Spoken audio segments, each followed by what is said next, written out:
뉴스 시작합니다. 저는 동정민입니다. 이태원 참사와 관련해 국가 애도 기간이 끝나고 이제 수사와 정치 영역으로 넘어왔습니다.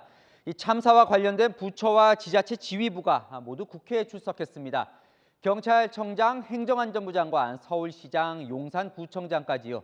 지금 이 시각에도 진행 중인데 여야 모두 질타를 쏟아내고 있긴 한데 주공격 타깃이 다릅니다. 여당 의원들은 용산경찰서장 실무 책임을 따져 물었고 야당 의원들은 대통령이나 행안부 장관 등 수뇌부를 겨냥했죠. 이상미 장관은 송구하다고 하면서도 사의를 표명한 적은 없다며 선을 그었습니다. 현장 연결합니다. 한수아 기자, 아직 끝난 게 아니죠? 네, 국회 행정안전위원회 현안 질의가 진행 중인 회의장 앞에 나와 있는데요. 오후 2시부터 시작해 지금까지 계속되고 있습니다. 이 현안 질의에 참석한 이상민 행정안전부 장관은 사실상 잦은 사퇴를 거부했습니다. 대통령께 사의 표명한 적 있습니까? 없습니까? 지금 사의 표명한 적은 없습니다. 수습을 위해서라도 빨리 사퇴하는 게 좋다고 생각하는데 어떻게 생각하십니까? 주어진 현재 위치에서 제가 할 수 있는 최선을 다하겠습니다. 이 장관은 이태원 참사 다음 날 경찰과 소방을 미리 배치해 해결할 수 있는 문제는 아니었다는 발언에 대해 개인적인 판단이었다며 거듭 사과했습니다. 자, 여야가 한 목소리로 질타는 했는데 그 대상에는 차이가 있었다고요. 네, 그렇습니다. 먼저 국민의힘은 이 문재인 정부 시절 임명된 이임재 전 용산경찰서장을 집중 질타했습니다. 한번 들어보시죠. 과실치사를 넘어 참소 방조, 구경꾼, 살인 방조, 세월호 선장보다 더하면 더했지. 덜하지 않은 사람이다. 체포해야 됩니다. 체포. 문재인 정권 퇴임 3개월에 단행된 알박기 경찰 인사에서 요직으로 영전된 인물들이다 이런 의혹이 지금 제기되고 있고 심지어 일부에서는 소위 경찰 하나의 총경들이 아니냐. 반면 민주당은 행안위와 예결위에서 대통령실 관저 경우에 경찰 인력을 배치하느라 국민의 생명을 지키지 못했다고 공세를 펼쳤습니다. 대통령 사저가 있는 서초동에 집회 시위가 없었는데 이계 중대가 있었죠. 맞죠? 병력 투입을 했다라면 이 사태는 막았다. 정부는 관련성을 부인했습니다. 행안위는 오는 16일 이임재 전 용산경찰서장, 류미진 전 서울경찰청 상황관리관, 송병주 용산경찰서 112 상황실장을 증인으로 불러 다시 현안 질의를 합니다. 채널A 뉴스 한수아입니다. 오세훈 서울시장과 박희영 용산구청장 답변도 볼까요? 참사 당일 구청 직원들이 현장에 나가는 있었지만 이 박 구청장은 주민 문자를 보고 참사를 알았다고 답했습니다. 사퇴 요구엔 선을 그으며 이렇게 말했습니다. 마음의 책임을 지겠다. 이어서 김유빈 기자입니다. 박희영 용산구청장은 주민들의 문자를 통해 이태원 참사를 처음 인지했다고 밝혔습니다. 이태원에 난리가 났다는 이야기를 구청장님 언제 알았습니까? 주민으로부터 10시 51분에 문자를 구청 공무원들은 거기 안 나갔습니까? 주민으로부터 연락을 받았습니까? 네. 참사 이틀 전 구청에서 열린 헬로윈 대책회의에는 왜 참석하지 않았냐고 묻자 관례였다고 답합니다. 박 구청장은 책임지겠다면서도 사퇴에는 선을 그었습니다. 구청장으로서 책임을 회피하지 않고 진상규명에 성실히 임하겠습니다. 근데 그 책임이 구체적으로 어떤 책임인가요? 여러 가지 지금 큰 희생이 난 것에 대한 제 마음의 책임입니다. 근데 마음의 책임이라뇨. 이태원 참사에 분명한 책임이 밝혀진다라고 하시면 오늘이라도 바로 사퇴하시겠습니까? 답변하세요. 답변 못 하시겠습니까? 진상조사에 잘 응하겠습니다. 오세훈 서울시장은 이태원 참사에 대한 질타에 거듭 고개를 숙였습니다. 골든타임이 하나는 이거는 이제 진실 공방이 벌어지고 있습니다만 우리 서울시장님 전철 이걸 관리하는 서울교통공사죠. 그렇습니다. 교통공사는 100% 서울시의 출자 기관이죠. 예, 무한한 책임감을 무한 느끼고 책임이 있습니다. 당연히 있는 것이죠. 국정조사도 국회가 정하면 따르겠다고 했습니다. 다만 이태원이 관광특구라고 해서 서울시가 안전관리 의무까지 지지는 않는다고 답했습니다. 채널A 뉴스 김유빈입니다. 국회 법사위에는 한동훈 법무부 장관이 출석했는데요. 야당 김남국, 김의겸 의원과 또 설전이 벌어졌습니다. 한 장관은 이 마약 수사 때문에 참사가 발생했다는 주장에 대해 비극을 이용해서 정치적 장사 속을 채우고 있다며 야당을 비판했습니다. 최수연 기자입니다. 한동훈 법무부 장관은 이태원 참사 특검 도입 주장에 검찰 수사가 먼저라고 강조했습니다. 신속한 수사가 관건인 이런 대형 참사 사건의 수사에서 특별검사가 초동 수사 단계부터 수사하는 것은 진실을 규명하는 데 오히려 장애가 될 수 있다고 생각합니다. 마약 단속 때문에 참사를 막지 못했다는 주장에도 반박했습니다. 이런 비극을 이용해서 정치적 장사 속을 채우거나 허무맹랑한 위헌비어를 퍼뜨리는 것에는 반대합니다. 이어진 국회 법사위 현안 질의에서는 김남국 민주당 의원과 설전도 벌였습니다. 그 대통령이 왜 지금 대검의 사고대책본부를 그렇게 꾸리라고 지시를 했는지. 그런 지시가 있었습니까? 대검이 예. 그냥 자체로 이미 그 당일날 사고대책반을 꾸린 거거든요. 제가 그런 대통령실에 조금 명확한 지시가 있었던 것으로 지금 알고 있는데요. 의원님 그 지시를 좀 보여주시겠습니까? 사고대책본부를 이렇게 대검에 두는 경우가 이례적이어서 수사권을 박탈하셨잖아요. 그러니까 합동수사본부를 만들 수는 없죠. 설전은 김의겸 의원과도 이어졌습니다. 이게 지금 마약 범죄 단속 때문에 참사를 막지 못했다라고 하는 주제로 기사를 쓴 곳들입니다. 위원님, 저기 보면 제가 그걸 했다고 얘기가 나옵니까? 위원님. 지금 오늘 아침에 질문의 내용이 제가 거기 한 장관에 대해서 저는 왜 이렇게까지 기를 쓰고 이 틈을 타서 마약 수사를 못하게 해야 되는지 진짜 국민들께서 진짜 이유를 궁금해하실 것 같습니다. 한 장관은 여당의 검수안박 법안 개정 필요성에 대해서는 이미 헌법재판소의 위헌이라는 결정을 구한 상태라고 답했습니다. 최일의 뉴스 최수연입니다. 윤석열 대통령도 경찰 조직을 강하게 질타했습니다. 경찰 대혁신을 언급하며 책임 있는 사람에 대한 엄정 조치도 강조했습니다. 경찰에 대해 상식 바뀌라는 표현까지 했습니다. 조영민 기자입니다. 윤석열 대통령이 경찰 업무에 대한 대대적인 혁신을 언급하며 진상조사를 통해 엄정한 책임을 묻겠다고 했습니다. 왜 4시간 동안 물끄러미 쳐다만 보고 있었냐 이거예요. 현장에 나가 있었잖아. 112 신고 안 들어와도 조치를 했었어야 되는 거 아닙니까? 업무상 과실치사상 혐의로 입건된 이임재 전 용산서장 등을 겨냥하는 발언도 했습니다. 뭐 여기에 사람들이 무지하게 많이 몰릴 것 같다라든지 하는 그런 정보를 경찰 일선 용산서가 모른다는 것은 저는 그거는 상식 밖이라고 생각합니다. 위험을 감지하고 사고를 막을 책임이 경찰에 있다는 점도 분명히 했습니다. 안전사고를 예방해야 될 책임 어디에 있습니까? 경찰에 있어요. 윤 대통령은 참사와 재난의 컨트롤 타워는 대통령이지만 효과적인 대응을 위해서는 신속한 보고가 중요하다며 현장 대응의 문제점을 강조하기도 했습니다. 회의 모두 발언에서는 세 번째 사과도 했는데 사과의 대상에 국민을 구체적으로 명시했습니다. 말로 다 할 수 없는 비극을 마주한 유가족과 아픔과 슬픔을 함께하고 있는 국민들께 미안하고 죄송한 마음입니다. 대통령실은 비공개로 진행된 회의 발언을 이례적으로 공개한 것은 모든 사안을 투명하게 공개하라는 대통령 지시에 따른 것이라고 설명했습니다. 채널A 뉴스 조문입니다. 여야 수장들도 이태원 참사 책임 공방 전면전에 나섰습니다. 이재명 민주당 대표는 총리 경질과 국정의 전면적 쇄신을 요구했고 정진석 국민의힘 비대위원장은 정권을 흔들려는 정치 공세라며 반격에 나섰습니다. 홍지은 기자입니다.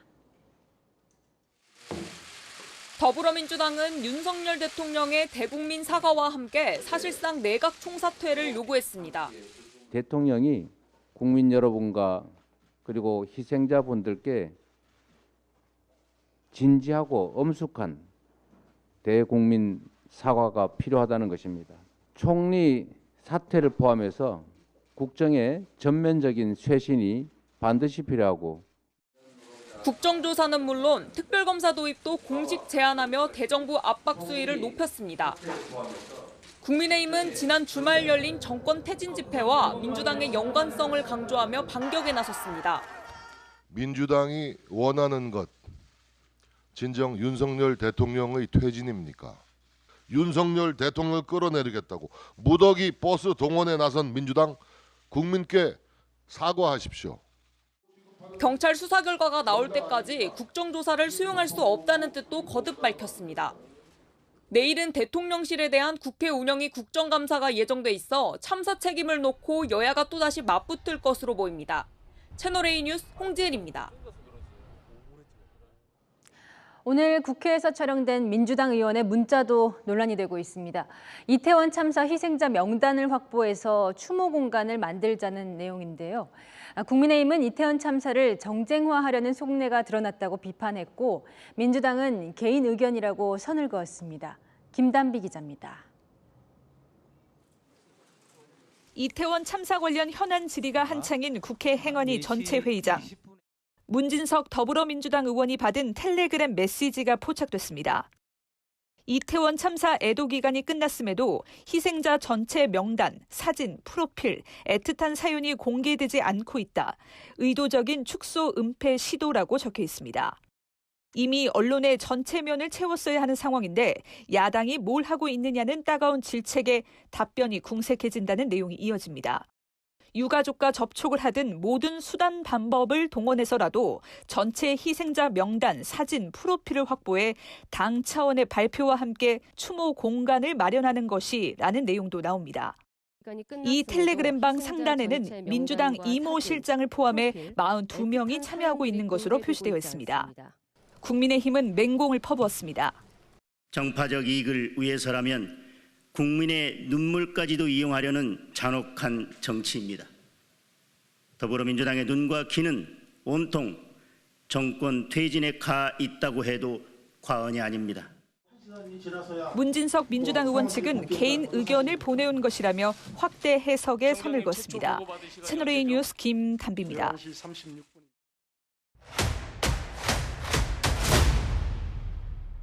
네, 아는 기자, 아자 정치부 윤수민 기자와 함께합니다. 오늘 국회 책임자들이 일단 다 나왔습니다. 질의와 질타도 쏟아지던데 장관, 청장, 시장 뭐라고 답했는지부터 알아보죠.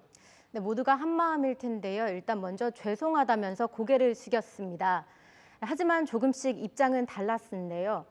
수습에 최선을 다하겠다, 질책을 달게 받겠다, 무한 책임을 느낀다, 대처에 아쉬움이 남는다, 마음의 책임이다. 이렇게 정리해 볼 수 있을 것 같습니다. 자, 이상민 장관이요. 수습에 최선을 다하겠다. 그러니까 사퇴는 하지 않겠다는 거죠. 네, 현 위치에서 최선을 다하겠다. 이렇게 말했는데요. 그러니까 사실상 사퇴를 거부한 셈입니다.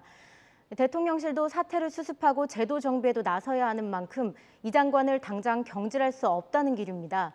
윤석열 대통령은 경찰 책임존을 강조하고 있는데요. 윤익은 경찰청장에게 진상규명을 제대로 하라면서 이렇게 말하기도 했습니다.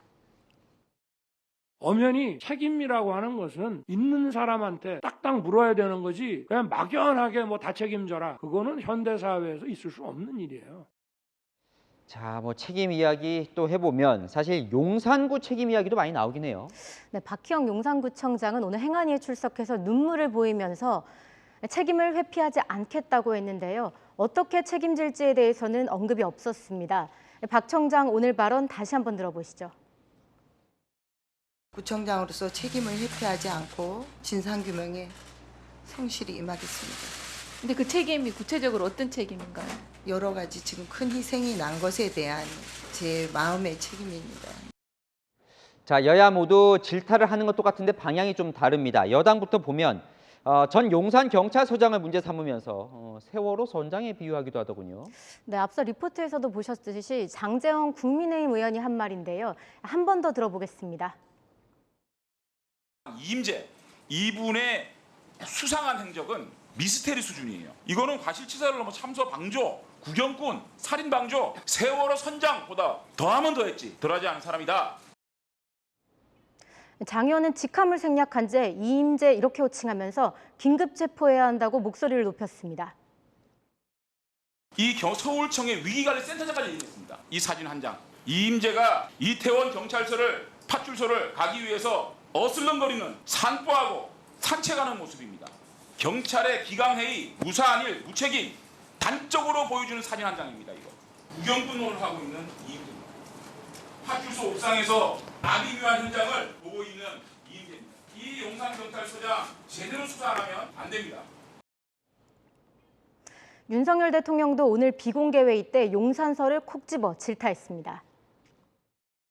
압사 사고가 일어날 상황이고 저게 6시 반부터 사람들이 숨도 못 쉴 정도로 죽겠다고 하면 현장에서 눈으로 보고 있잖아요, 지금. 근데 그걸 조치를 안 해? 자, 여권이 이임재 전 서장을 이렇게 공격하는 또 다른 이유가 좀 있을까요? 네, 이임재 전 서장은요, 문재인 정부 때인 올해 초 용산서장에 임명됐는데요. 전 정부 인사다 이렇게 보는 인식이 있습니다. 전 정부 인사의 허술한 대응을 상대적으로 부각시키는 걸로 보입니다. 자, 반면 야당은요, 이제 대통령과 행안부 장관을 공격하는데 이 두 가지를 집중 공격하더군요. 한남동 관저와 마약을 중점적으로 수사했다 이 부분이요. 네, 민주당은 윤석열 대통령과 한동훈 장관의 지시로 이 마약 수사에 집중하느라 참사에 제대로 대응을 못했다는 점을 강조했습니다. 한동훈 장관이 얘기를 했고 대통령이 마약과 전쟁을 선포해서 그거에 영향을 받아서 한 겁니까? 아니면 지시를 받아서 한 겁니까? 아닙니다. 저는 그런 것보다 훨씬 이전에 서울청 자체적으로 마약 특별 단속을 제가 특별히 지시를 했고 대통령 한남동 관저를 경비하느라 경찰 인력이 부족했다고 주장하기도 했습니다. 그 전에 뭐 하다가 투입된 겁니까? 집회 관리에 주요 업무가 대통령실 병호 경비였던 건 맞는 거죠? 아침 저녁으로 대통령이 출퇴근할 때 용산 경찰서에서 그걸 경비를 합니까 안 합니까? 연도 경호를. 경비하는 건 사실입니다. 자, 본격적으로 여야가 이제 책임 공방을 놓고 한판 붙는 것 같은데요. 앞으로 이거 정치권은 어떻게 진행이 됩니까? 네, 일단 민주당은 목요일에 국정조사 요구서를 제출할 예정인데요. 국민의힘이 반대하고 있는 상황이라 국조가 열릴지는 불투명합니다. 당장 내일 국회 운영위가 대통령실에 대한 국정감사를 하고 다음 주 수요일에는 행안위 전체회의에서 이임재 전 서장 등 관련자가 출석할 예정이어서 이 책임 공방은 계속될 것으로 보입니다. 책임 공방은 해도 정쟁으로는 제발 안 흐르면 좋겠습니다. 아는 기자 윤수민 기자와 살펴봤습니다. 자, 어젯밤에 아찔한 사고가 났습니다. 서울에서 익산으로 가던 무궁화호 열차가 선로를 이탈해서 승객 20명이 다쳤는데요. 그 여파로 오늘 종일 지하철 1호선 운행에 차질이 빚어졌습니다. 출근길에 열차 안 와서 고생한 시민들 많으시던데요.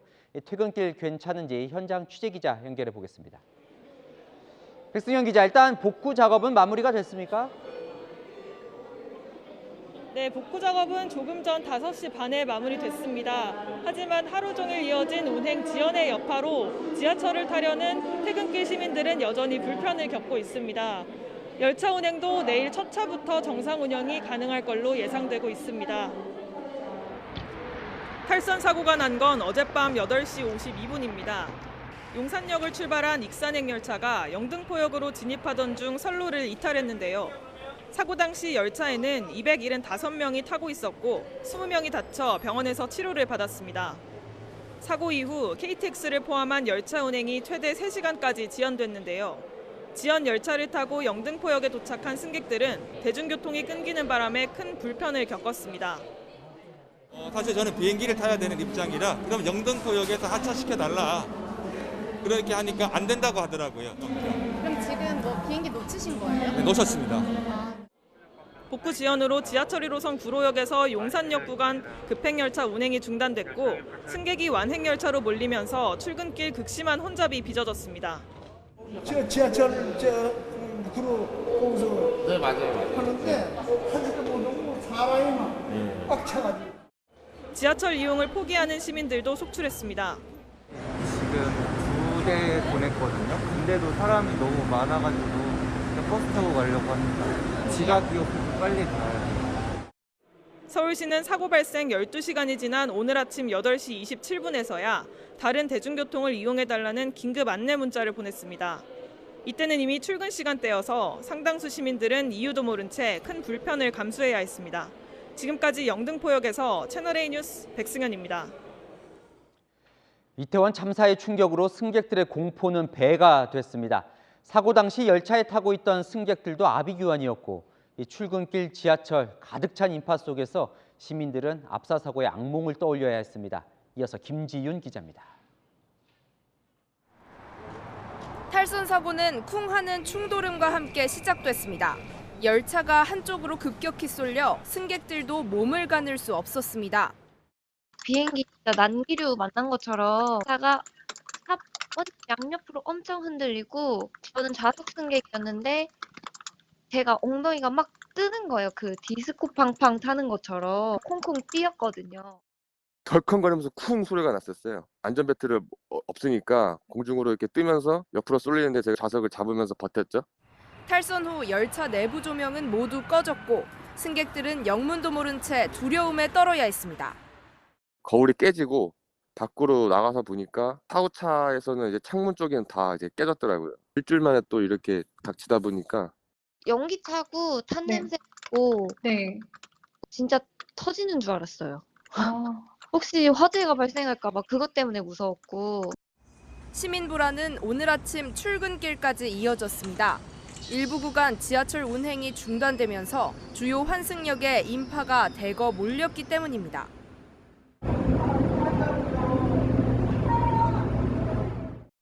몸이 일자로 서 있지 못하는 정도였어요. 어떤 남성분 한 분께서 진짜 이러다가 사고 난다고 사람 죽겠다고 타시지 말라고 라고 소리까지 치셨거든요. 출근 시간대 사고 지점 인근 구로구 일대에서는 10건이 넘는 신고가 접수됐습니다. 숨을 쉬기 힘들다, 혼잡해 안내가 필요하다는 신고가 잇따랐던 겁니다. 경찰과 소방은 개봉역과 구로역, 신도림역 등에서 인파 통제에 나섰고 영무원들도 인파 사고를 우려해 시민들을 역사 밖으로 유도했습니다. 이태원 참사의 충격이 가시기도 전에 시민들은 또다시 일상의 안전이 무너지는 걸 목격해야 했습니다. 채널A 뉴스 김지윤입니다. 지난주 실시된 한미연합 공중훈련 기간 동안 북한은 그야말로 대대적인 도발을 감행했죠. 북한이 스스로 나흘간 펼친 도발의 구체적인 내용을 공개했습니다. 그 내용 중에는 지난 2일 울산 앞바다에 순항미사일 2발을 떨어뜨렸다는 주장도 담겼습니다. 먼저 전혜정 기자입니다. 북한군 총참모부는 지난 2일부터 한미연합 공중훈련 비질런트 스톰에 맞선 대응 군사작전을 단행했다며 나흘간에 걸친 도발 내용을 상세히 공개했습니다. 특히 도발 첫날인 지난 2일 울산 앞바다 80km 부근 공해상에 전략 순항미사일 2발을 발사했다며 비행 거리와 탄착 지점 좌표까지 공개했습니다. 함경북도 지역에서 590.5km 사거리로 남조선 지역 울산시 앞 80km 부근 수역 공해상에 2발의 전략 순항미사일로 보복 타격을 가하였다. 같은 날 북한이 오전 8시 51분에 쏜 탄도미사일 3발 중 1발이 분단 이후 처음으로 NLL 이남까지 날아와 속초 앞바다에 떨어진 날입니다. 북한은 이 같은 선제 도발 사실은 숨긴 채 당시 우리 공군이 공대지 미사일 3발을 쏘며 대응에 나선 걸 빌미로 삼아 보복 차원에서 울산 앞바다를 겨냥해 미사일을 쐈다고 주장했습니다. 합동참모본부는 북한 주장을 일축했습니다. 북한군 총참모부는 또 지난 3일 탄도미사일 시험 발사를 진행했다며 ICBM 화성 15형 발사 사진을 공개했습니다. 반면 한미 군당국은 당시 북한이 사거리 15,000km 이상의 괴물 ICBM 화성 17형을 쐈다가 실패한 것으로 분석했습니다. 이런 가운데 북측은 우리의 대응은 더욱 철저하며 더욱 무자비할 것이라며 추가 도발 가능성도 언급했습니다. 채널A 뉴스 전혜정입니다. 이처럼 울산 앞바다에도 순항미사일을 쐈다는 북한의 주장에 대해 우리 군은 사실이 아니라고 했습니다. 탐지된 항로나 흔적이 없다는 겁니다. 그러나 우리 대공 방어망을 믿을 수 있는 건지 우려의 목소리도 나옵니다. 김성규 기자입니다. 울산 앞바다에 전략 순항미사일 2발을 쐈다는 북한군 총참모부의 주장에 우리 군은 탐지된 게 없다고 반박했습니다. 한미 감시 정찰 자산의 탐지 및 분석 결과에 따르면 북한 주장은 사실과 다릅니다. 현재까지 우리 군에 포착되거나 탐지된 것은 없습니다. 같은 보도에서 지난 4일 항공기 500대를 출격시켰다는 북측의 주장 역시 사실이 아니라는 게 우리 군의 반박입니다. 당일 대공 레이더에 탐지된 항적은 180여 개뿐이었다는 게 반박 근거입니다. 북한의 보복 타격 주장은 내부 선전용이란 관측입니다. 대내 선전 목적도 있죠. 오늘 이제 공개된 거는 아주 복잡한 선전술이 좀 들어간 걸로 보여집니다. 다만 탄도미사일과 달리 낮은 고도로 감시망을 피해 비행하는 순항미사일의 특성도 유의해 볼 필요가 있다는 분석도 나옵니다. 순항미사일은 그냥 작은 항공기예요. 지구가 아무래도 둥글기 때문에 탐지거리가 멀어지면 저고도에 있는 항적 같은 것들이 잘 식별이 안 됩니다.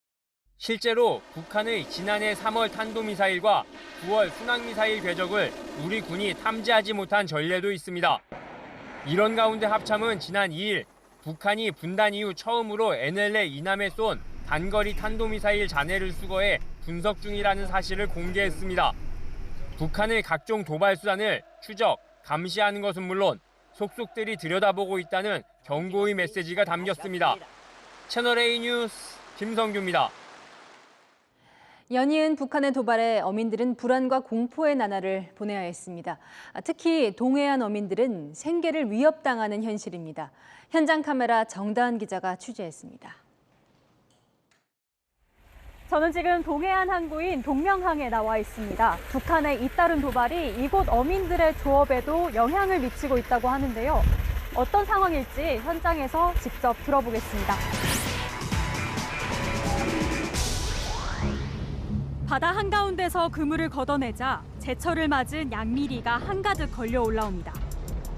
하지만 만선의 기쁨보단 불안한 마음이 앞섭니다. 북한의 미사일 도발 때문입니다. 깜짝 놀랐죠. 바로 코앞이나 마찬가지죠. 미사일이 또 언제 떨어질지 모르니까. 북한은 한미연합공중훈련 기간 동안 최소 30발 이상의 미사일을 쐈습니다. 특히 지난 2일에 쏜 탄도미사일은 분단 이후 처음으로 동해 북방 한계선을 넘어와 속초 동쪽 57km 지점에 떨어졌습니다. 당시 어민들은 그물도 걷지 못하고 급하게 육지로 돌아와야 했습니다. 미사일이 떨어지는 바람에 조업 중단해가지고 그물을 못 당겼죠. 속이 천불나죠. 먹고 살기 힘든데. 미사일이 떨어진 지점은 홍게잡이 어선들이 모이는 해역이었습니다. 어선들이 주로 조업하는 새벽에 떨어졌다면 대형 사고로 이어질 뻔했습니다. 만약에 이번에 배들이 그때 상황이 있었다 그러면 진짜 이거는 사고 안 날 수 없는 문제죠. 그냥 총알처럼 고대에 탁 떨어지는 거 아니지 않습니까? 미사일은. 반박 파장이 크니까. 미사일 도발로 폐쇄됐던 어장은 다시 개장됐지만 어민들은 여전히 마음을 졸이고 있습니다. 남단에 사는 사람들은 북한이 도발했는지 안 도발했는지도 모르고 그냥 뉴스에서 했다니까 했는가 보다. 우리 이게 실제로 몸으로 느끼잖아. 지금 여기 심각해 우리. 접경 지역 어민들의 안전을 위해 해양경찰도 만일의 사태에 대비하고 있습니다. 최근 북한의 동해상 미사일 발사가 이어지고 있습니다. 조업 중인 선장님들께서는 비상 상황 발생 대비하여 통신기 청취를 잘 해주시기 바라며 해경은 저도어장에서 경계태세를 유지하고 있습니다. 저도어장은 NLL과 불과 2km 정도 떨어진 동해 최북단의 황금어장입니다. 북도발행지 사태가 발생이 되면은 일단 무전으로 어선들한테 전파를 하고 현장으로 직접 가서 저희들이 안전해역으로 남아 조치라든지 어떤 조치를 취하고 있습니다. 어민 생계도 위협받고 있습니다. 불안한 마음에 낚시를 40장 뿌릴 걸 30장밖에 못 뿌리는 거지. 오늘도 경비정에서 상황이 이러니까 항시 주시를 해 주십시오 하고 했는데 다 못 뿌리는 거예요. 계속되는 북한의 도발에 어민들은 오늘도 불안한 마음을 안고 바다로 향하고 있습니다. 현장 카메라 정다은입니다. 이태원 참사 수사 속보로 이어갑니다. 경찰청 특별수사본부는 이임재 전 용산경찰서장을 포함해서 소방, 구청 책임자들을 과실치사 혐의로 입건했습니다. 과실치사, 부주의와 태만으로 사람을 사망에 이르게 했다는 혐의죠. 서주희 기자입니다. 경찰청 특별수사본부가 피의자로 입건한 건 지금까지 모두 6명입니다. 이임재 전 용산경찰서장과 류미진 전 서울경찰청 인사교육과장, 용산경찰서 정복과장과 계장, 용산구청장, 용산소방서장입니다. 공통으로 업무상 과실치사상 혐의가 적용됐습니다. 특수본은 참사 대응 상황보고서를 작성한 용산서 직원도 불러 조사하고 있습니다. 이 상황보고서에는 이임재 전 서장의 현장 도착 시간이 실제보다 45분 빠른 10시 20분으로 허위 기록됐습니다. 용산서 내부에서 조직적으로 은폐하려는 움직임이 있었는지 들여다보고 있는 겁니다. 또 용산서 상황실장과 이태원 역장의 휴대전화 2대도 압수해 디지털 포렌식을 진행하고 있습니다. 참사 당일 이태원역 지하철 무정차를 둘러싼 경찰과 서울교통공사 사이에 진실 공방을 확인하려는 겁니다. 특수본은 참사 원인 분석에도 속도를 내고 있습니다. 현장 인근에서 CCTV 영상 57개 등 157개 영상을 확보해 분석 중인 가운데 현장에 있던 시민들을 불러 참고인 조사를 벌이고 있습니다. 또 CCTV 속 인파가 얼마나 몰렸는지 파악하기 위해 철제 구조물을 제작한 뒤 단위 면적당 얼마나 운집했는지를 비교하는 2차 현장 감식을 실시했습니다. 채널A 뉴스 서주입니다. 인파 사고를 우려하는 내용이 담긴 용산경찰서 정복과 보고서가 어떻게 삭제됐는지도 구체적으로 드러나고 있는데요. 용산서 정복과장이 그 인파 사고를 우려하는 보고서를 올린 직원에게 안 쓴 걸로 하자고 회유까지 한 걸로 전해졌습니다. 맞다면 참 부끄러운 상사입니다. 조민기 기자입니다. 서울 용산경찰서 정복과에서 헬로윈데이 인파사고를 우려하는 내용의 정보보고서를 작성한 건 지난달 26일, 참사 발생 사흘 전이었습니다. 그런데 참사 이후 보고서가 경찰 내부망에서 사라진 데다 원본 파일도 삭제된 정황이 경찰청 특별수사본부에 포착됐습니다. 참고인 조사 중 보고서 작성자의 컴퓨터에서 원본 한글 파일이 삭제된 사실이 드러난 겁니다. 용산서 정보과장과 계장이 직원을 회유한 정황도 드러났습니다. 파일이 삭제된 이후 파일이 없으니까 작업을 안 한 걸로 하자고 설득한 겁니다. 특수본은 용산서 정보과장과 계장을 직권남용, 증거인멸, 업무상 과실치사상 혐의로 입건했습니다. 또 삭제, 회유 지시가 어느 선에서 내려온 건지도 수사하고 있습니다.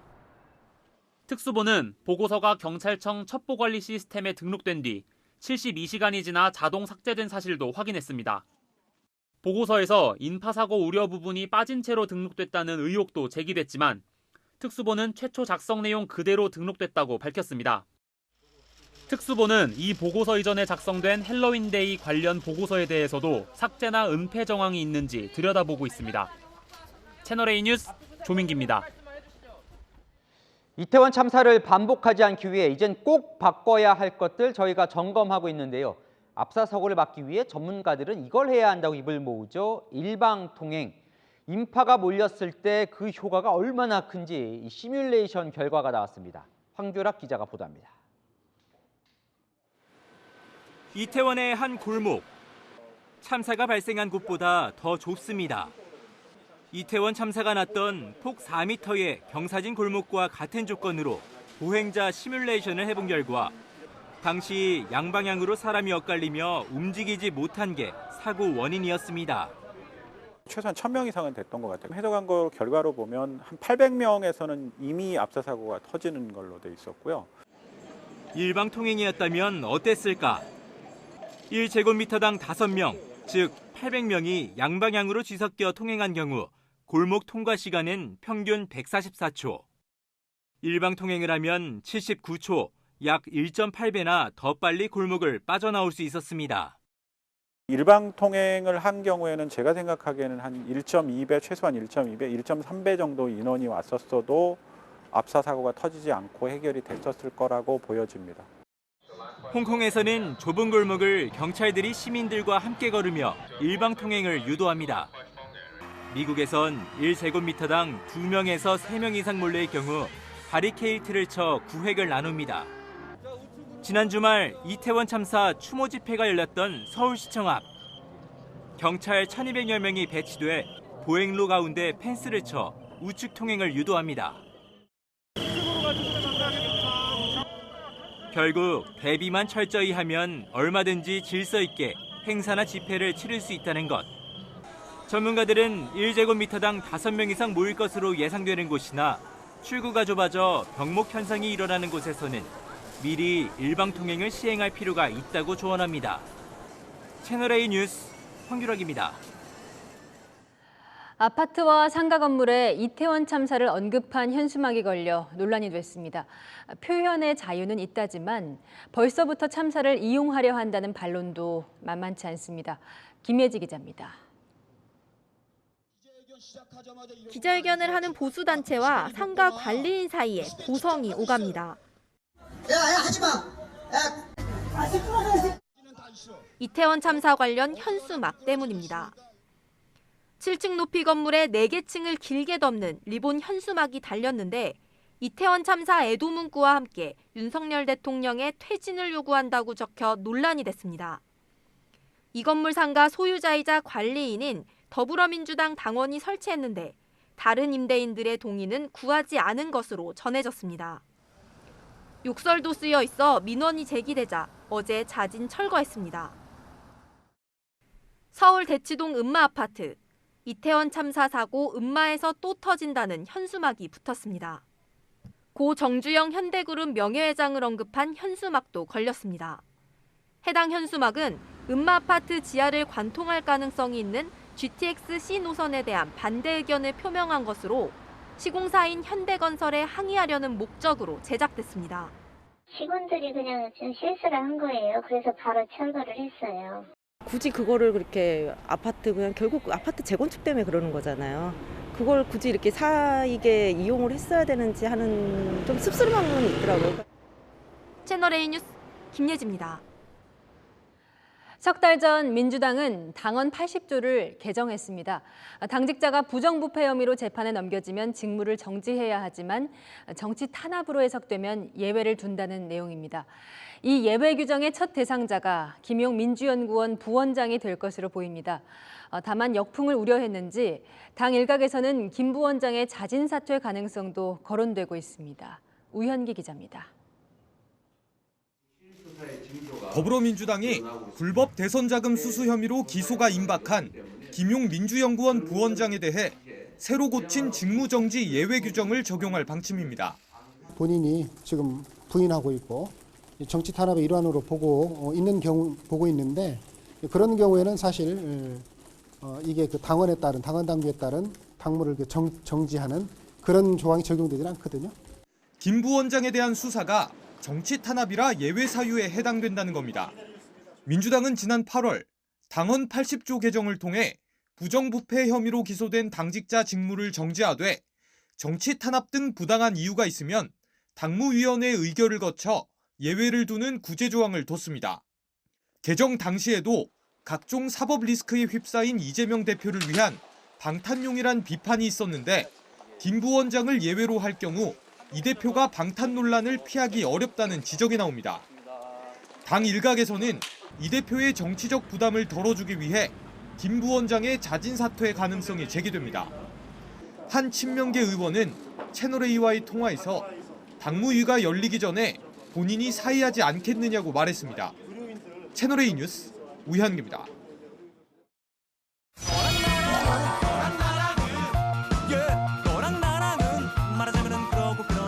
여랑여랑 정치부 김민지 기자와 함께합니다. 첫 번째 주제 보겠습니다. 자, 반납, 파양, 문재인 전 대통령 오랜만이네요.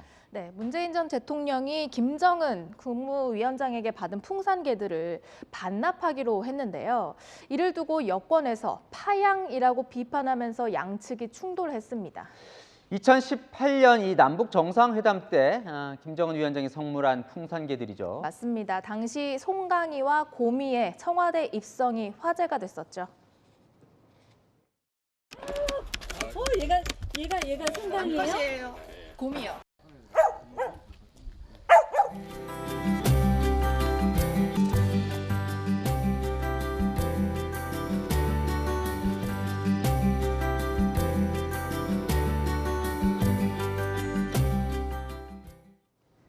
윤석열 대통령 당선 후에 풍산개들의 거취도 관심을 모았습니다.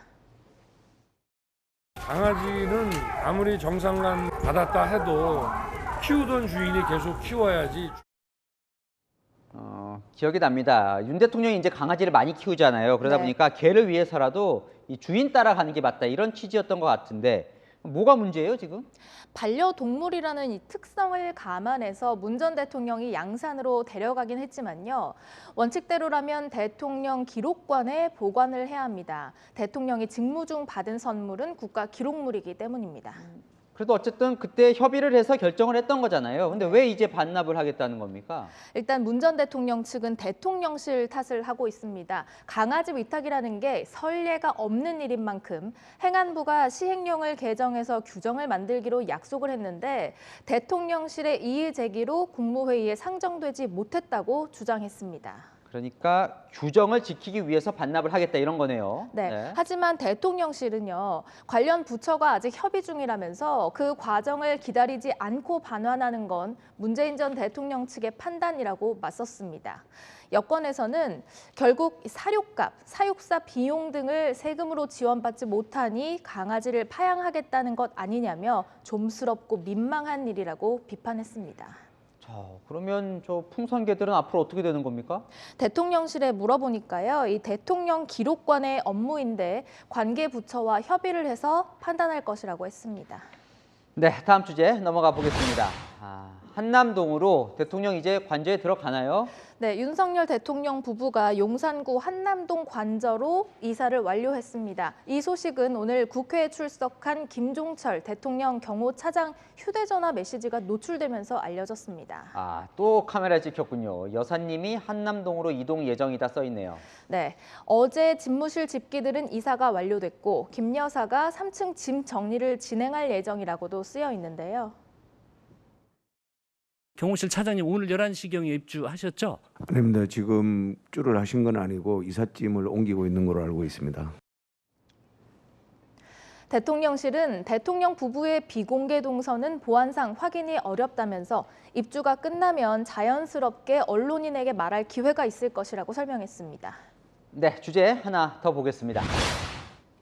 사람이 바뀌니 박찬대 민주당 최고위원이 한 말인가 보죠. 네, 박 의원은 며칠 전 SNS에 이 서울시의 좋은 시스템이 이어지지 못하고 있다면서 사람이 바뀌었기 때문이라고 썼습니다. 제가 직접 올린 것은 아니고요. 지금 많은 분들이 박원순 시장 때 디지털 상황실, 그게 시장님이 바뀌고 나서 바로 폐기됐다라고 한 부분에 대한 아쉬움을 표현하는 부분이 많이 있었고요. 제가 공유했을 뿐입니다. 박 의원이 공유한 글을 보니까요. 박 전 시장 시절에 디지털 시민시장실 사진과 함께 오세훈 시장이 취임하자마자 없애버렸다는 원망이 적혀 있었습니다. 박원순 시장이 살아있었다면 윤석열 참사는 없었을 것이라고도 했습니다. 자, 일단요, 이 디지털 시장실 이게 뭔지도 궁금하고 사실인지도 궁금하네요. 서울시가 바로 반박 입장문을 냈습니다. 일단 디지털 시장실을 없애버렸다는 내용은 사실이 아니고 현재도 운영 중이라고 했습니다. 디지털 시장실이 뭔가 궁금해서 홈페이지에도 들어가 보니까요. 서울의 재난 안전, 또 교통 상황 등 주요 통계와 그래프 등을 띄워놓고 있었습니다. 서울시의 설명대로라면 이게 시장 집무실에도 표출된다고 했습니다. 그럼 이걸 잘 봤으면 이태원 참사를 막을 수 있었던 거예요? 서울시는 현실성이 없는 주장이라고 일축했습니다. 디지털 시장실에 뜨는 건요. 화재, 구조, 구급 통계 등 이미 발생했던 상황에 대한 통계라고요. 또 재난 발생 시에 자치구 관리하는 CCTV를 볼 수도 있지만 용산구는 아직 연결이 안 돼 있다고도 설명했습니다. 책임을 물으려면 사실관계를 잘 따져봐야겠죠. 직접 쓴 게 아닌 공유한 글이라고 해도 그걸 올린 책임을 완전히 피하기는 어려울 것 같습니다. 네, 지금까지 여랑야랑이었습니다. 다음 소식입니다. 경북 봉화에서 벌어진 아연 광산 매몰 사고 속보로 이어갈 텐데요. 생환의 기쁨을 뒤로하고 원인 규명에 착수했습니다. 생환한 광부 말로는 매몰 전날에 안전 점검이 있었다고 하는데요. 그럼 대체 무슨 점검이었을까요? 배유미 기자가 취재했습니다. 구조된 광부들이 걸어 나왔던 갱도 입구로 경찰과 안전감독관들이 모여듭니다. 케이지를 타고 매몰 사고가 난 갱도로 내려갑니다. 경찰은 광산 폐기물을 모아둔 집적장에서도 시료를 채취했습니다. 갱도 안으로 무너져 내린 토사와 성분을 비교하기 위해서입니다. 토사가 원래 지하 갱도에 있던 것인지 아니면 일부에서 주장하는 대로 그 아연 광선을 채취하는 과정에서 불법으로 나온 폐기물을 매립한 것인지. 경찰은 업체 측이 119에 늦게 신고한 이유와 안전점검 등을 제대로 하지 않았다는 의혹도 수사할 계획입니다. 매몰된 광산에서 221시간 만에 구조된 광부는 전날 안전점검을 하러 왔는데 다음 날 사고가 났다고 주장했습니다. 그 수박 겉핥기식 자꾸 안전만 외칠 게 아니라 점검을 나왔으면은 이렇게 세워놔도 되는 갱도인지 좀 확인을 한번 해주면은 오늘 같은 상황은 벌어지지 않았을 거 아니냐. 실제 사고 전날 한국광해광업공단에 점검이 있었지만 엘리베이터 등 시설물 점검이었던 걸로 확인됐습니다. 이 광산에서는 지난 8월에도 붕괴 사고가 나 1명이 숨지고 1명이 다쳤습니다. 채널A 뉴스 배유미입니다.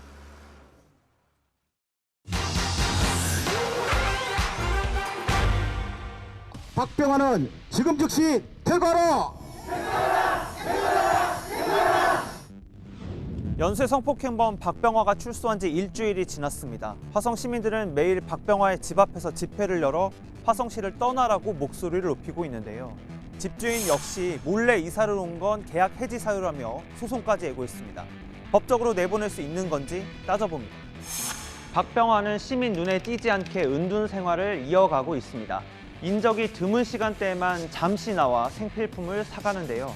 경찰은 초소 2개를 세우고 순찰 인력을 늘렸습니다. 이번 주엔 집 주변에 CCTV 12개도 추가 설치하는데요. 그래도 주민 불안은 여전합니다. 특히 집주인은 박병화에게 퇴거를 요구하고 있습니다. 박병화의 가족이 위임장 없이 박병화의 도장만으로 대리 계약했고 성범죄 복역 사실도 알리지 않았다며 부작위에 의한 기망이라고 주장하는데요. 법조계 의견을 들어봤습니다. 위임장이 없어도 박병화가 대리 계약을 요청한 게 맞다면 문제가 없다는 게 중론이었습니다. 또 임대인에게 성범죄 이력을 알릴 의무도 없어 계약 해지 사유로 보기 어렵다고 설명했습니다. 소송을 해도 임대차 계약을 맺은 1년 안에 결론이 나긴 어려운데요. 제도적인 해결책 없을까요? 성범죄자의 주거지를 제한하는 법안이 발의되기도 했지만 거주 이전의 자유를 침해할 수 있다는 이유로 논의가 중단됐습니다. 해외는 어떨까요? 미국 30여 개 주에선 학교나 공원 주위에 살 수 없도록 한 일명 제시카법이 시행되고 있고요. 영국과 일본에선 국가나 민간단체가 살 곳을 제공하고 재범 방지를 위해 관리합니다. 우리나라의 유치원과 초중고교 절반가량엔 신상이 공개된 성범죄자가 가까이 살고 있는 만큼 근본적인 대책 마련이 필요해 보입니다. 팩트맨이었습니다. 서울 여의도에서 가장 오래된 아파트인 시범아파트가 최고 65층 2,500세대로 재건축됩니다. 서울시는 63빌딩과 함께 한강변에 U자형 스카이라인을 만든다는 구상입니다. 홍유라 기자입니다. 국내 첫 민간 고층 아파트로 지어진 12층짜리 여의도 시범아파트. 여의도 시범아파트가 착공 13개월 만에 준공됐습니다. 50년 넘는 시간이 흘러 외벽 곳곳엔 금이 가고 페인트는 벗겨졌습니다. 71년부터 살았으니까 너무 좋았고 여기가 풀장이었어요. 원래는 애기들 놀 수 있게 물 내려가는 것도 너무 조심스럽고. 박원순 전 시장 시절 여의도 개발 계획이 백지화되면서 재건축이 보류됐는데 서울시가 주민들과 논의해 정비 계획안을 확정하며 탄력이 붙게 됐습니다. 용적률 400%로 최고 65층 2,500세대로 재건축되는데 서울시 내 재건축 단지 중에선 가장 높은 건축물이 됩니다. 예정대로 추진되면 동쪽의 63빌딩, 서쪽의 파크원과 조화를 이루는 U자형 스카이라인을 형성할 것으로 보입니다. 그렇죠. 언는 뭐 지어야지 내가 나이가 많으니까. 그렇게까지 뭐 빨리 됐다 싶었는데 기대는 많이 하겠죠. 재건축 호재에도 고금리와 경기 부진 등의 여파로 투자 문의는 찾아보기 힘듭니다.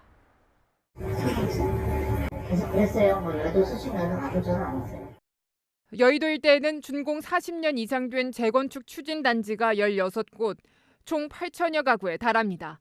채널A 뉴스 홍유라입니다.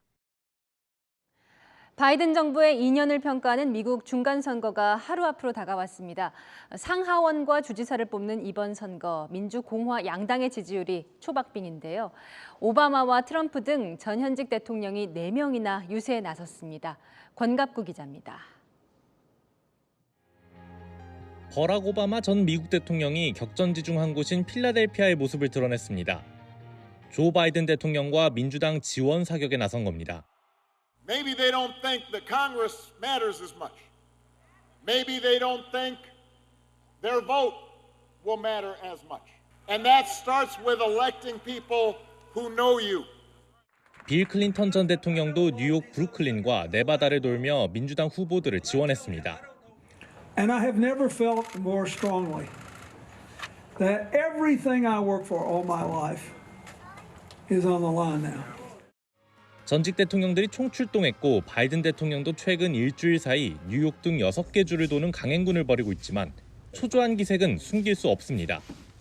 워싱턴 포스트와 ABC 방송의 여론조사에서 공화당 지지율은 50%, 민주당 48%로 민주당이 다소 열세인 것으로 나타났습니다. 반면 공화당 지원 유세에 나선 트럼프 전 대통령은 차기 대선 출마 의지까지 드러내며 바이든 대통령을 압박했습니다.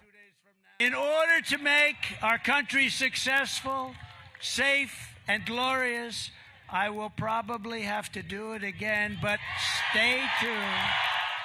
중간 선거에서 민주당이 패할 경우 바이든 대통령의 재선도 쉽지 않을 것이라는 전망도 나옵니다. 채널A 뉴스 권갑구입니다. 오늘은 겨울의 시작을 알리는 절기 입동인데요. 아직은 가을의 기운이 완연합니다. 이번 주 낮 기온은 오름세를 보이며 온화하겠고 아침 저녁은 한 자릿수로 쌀쌀할 텐데요. 큰 일교차에 주의하셔야겠습니다.